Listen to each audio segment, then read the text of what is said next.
asalaamaaleykum gars yi waxoon naa ne dinaa wax si affaire justice au niveau du Sénégal ak si côté démocratie bi tuuti tamit ñu ñëw si benn cas bu ngeen ko rappelé mooy le cas de le Joola le cas de Joola nekk affaire bi nga xam ne bon maanaam ak accident boobu moo gën a terrible même dans l'histoire du monde accident boobu te autorités sénégalais yi xamoon nañ ko mais affaire corruption moo leen neexoon. yow li nga xam ne 550 personnes la war a def nga def si presque 2000 personnes au niveau du ministère du transport ministère du tourisme premier ministre bi et tous les responsables port maritime sur le Joola xamoon nañ ne le Joola n'était plus navigable di réparer mais xamoon nañ ne catastrophe dina am un jour ñoom xamoon nañ ko même instant boobu mu ngi neex si ñoom.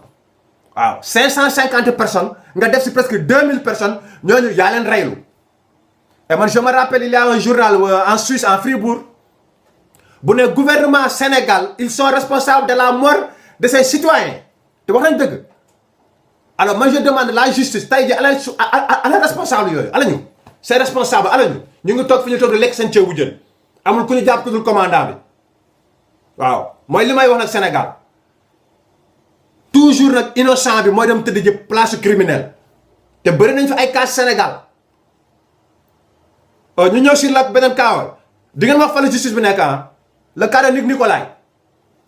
léegi le cas de Luc Nicolaï il y a combien de Luc Nicolaï au Sénégal yi nga xam ne jàppee wuñ leen dudul yamba lañ leen jàppee yamba effectivement yamba ay 10 ans 15 ans de prison mais Luc Nicolaï lan lañ ko jàppee ki nga xam ne dafa ne investir na presque 1 milliard si làmb ji promoteur jaaykatu drogue la ñu ngi ko jàppee drogue dure muy cocaïne 24 boules xam nga 24 boules ñaata la alors je vais vous le dire mooy 240 grammes kooku kuñ ko jàppoon ci Sénégal nga dëkk ci gëte wala nekk baadoo la dootoo génnati kaso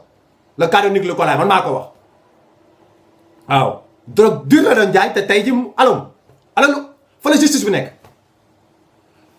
ñu ñëw ci le cas de Thione Seck il y a combien de Thione Seck dans les prisons du Sénégal ñi nga xam ne ay 200 000 que 300 000 faux billets lañ leen jàppee.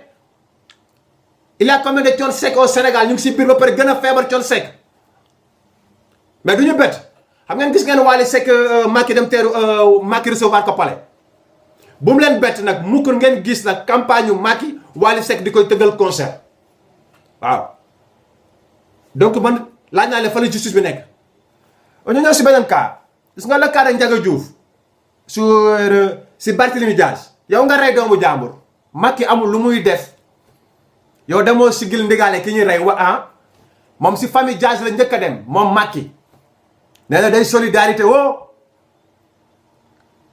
ne booy ay mercenaire lañ yow mercenaire yu dul yor arme foofu kenn fa yoroon arme muy Barthélémy Dias mel ni ku nekk Somalie nag di tiire nag Macky dem fa taxaw di solidarité di wax ay légitime défense way ba pare nga di xas le ministère de l'intérieur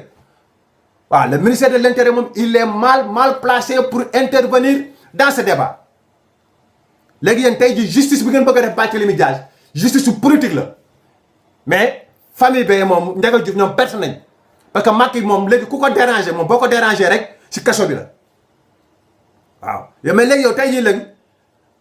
avec ce ministère de l'intérieur nag léegi nag vous êtes léegi nag vous êtes prêts pour intervenir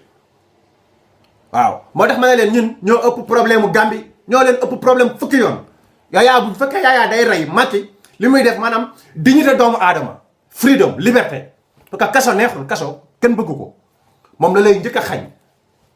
waaw man nga rey ma sax man moo ma gënal man nga xañ ma sama liberté sama freedom man waaw nga rey ma moo ma ko gënal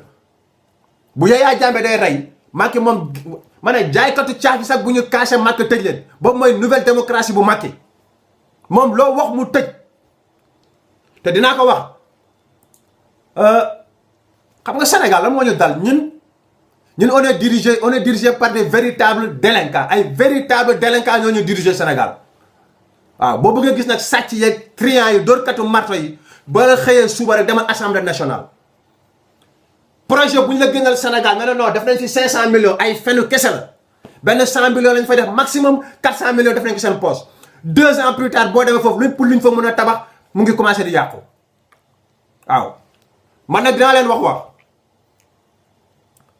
jeunesse su Sénégal et surtout dans les banlieues cette nouvelle génération duñu ay défaillant ñun duñu défaillant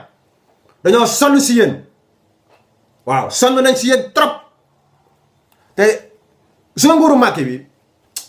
non ñun natt dal lañu ñun natt dëgg moo ñu dal mais at yi Macky am tey ji bu ko góor gi Wade yoroon leneen la ñuy wax Sénégal mais dañoo yéex a jot ci Wade dañu see yéex a jot Sénégal danañ dem ba à la fin gis nga di nga am sa café sax bëgg ko suukar mu tëll ndax Macky